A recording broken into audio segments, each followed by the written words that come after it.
Hi friends అందరికీ, ఇది వచ్చేసి మన ఇంక్యుబేటర్ అండి. మన ఇంక్యుబేటర్ విషయం ఏమైంది, లేకపోతే పిల్లలు ఎన్ని వచ్చినాయి అని చాలామంది అయితే అడుగుతున్నారండి.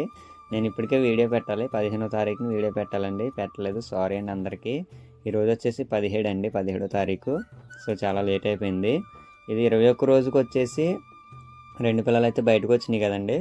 వచ్చిన తర్వాత పిల్లలు లోన గుడ్లో లైట్ వేసి చూస్తుంటే పిల్లలు కడుతున్నాయని చెప్పి 15వ తారీఖు దాకా ఉంచుతానని చెప్పాను. సో 15వ తారీఖు దాకా ఉంచినా కూడా వీటిలో ఏ చలనం లేదండి. 2 పిల్లలే వచ్చినాయి బయటికి.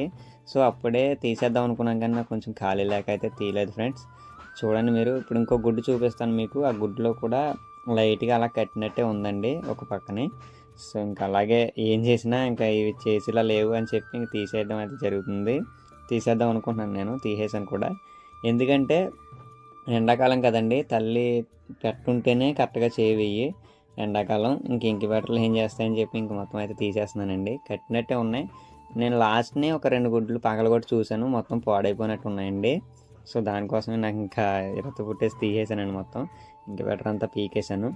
సో ఇంక్యుబేటర్ ఎలా రెడీ చేయాలన్నా అని కూడా చాలామంది అడుగుతున్నారండి. నేను ఎలా చేశానో చెప్తాను వినండి ఫ్రెండ్స్. ఒక ట్రే అయితే తీసుకున్నానండి. ఆ ట్రే తీసుకుని 60 క్యాన్ల బల్బు ఉంటుంది కదండి, ఎరుపుది, ఆ బల్బు అయితే పెట్టుకున్నాను. ఈ మీటర్ మీరు చూస్తున్న మీటర్ ఉంది కదా, అది 300 చిల్లర పడిందండి. అదైతే ఫ్లిప్కార్ట్లో ఆర్డర్ చేశాను, అది వచ్చింది.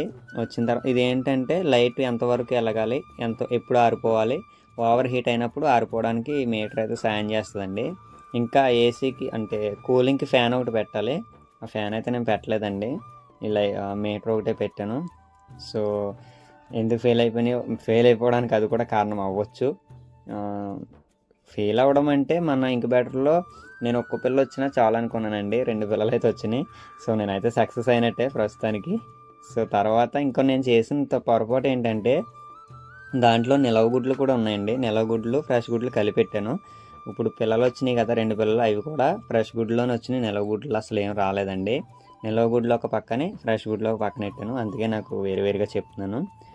సో ఇంక్యుబేటర్ ఇంకా రెడీ చేసుకోవడం అంటే ఇంకా ఆ మీటర్ పెట్టిన తర్వాత అమర్చేసుకోవడమే. నేను ఆల్రెడీ ముందు వీడియోలో పెట్టానండి ఆ మీటర్లో ఎంత పెట్టుకోవాలనేది, మన టెంపరేచరు ఎంత పెట్టుకోవాలని చెప్పి నేను ముందు వీడియోలో అయితే చెప్పానండి. ఒకసారి చూడండి, చూసిన తర్వాత మీకు అర్థమవుతుంది సపరేట్గా.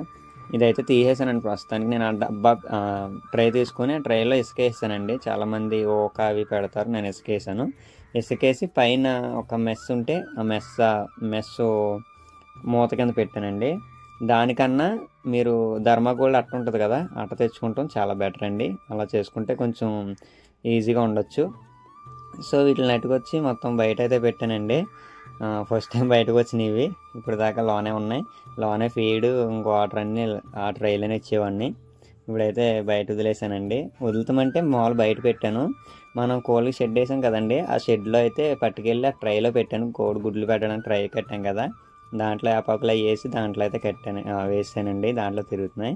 ఇంకా లాస్ట్ గుడ్లు వచ్చేసి ఇవన్నీ వేస్ట్ అండి, ఇంకా అన్నీ పాడేసేయడమే, ఉపయోగం ఏం లేదు. సో మన తెల్లపెట్ట ఎన్ని చేస్తుంది అనేది నాకు కొంచెం డౌట్, చూద్దామండి, నెక్స్ట్ వీడియోలో చూపిస్తాను అవి. సో ఇంతవరకు మన వీడియో కోసం వెయిట్ చేసిన వాళ్ళందరికీ చాలా పేరున థ్యాంక్స్.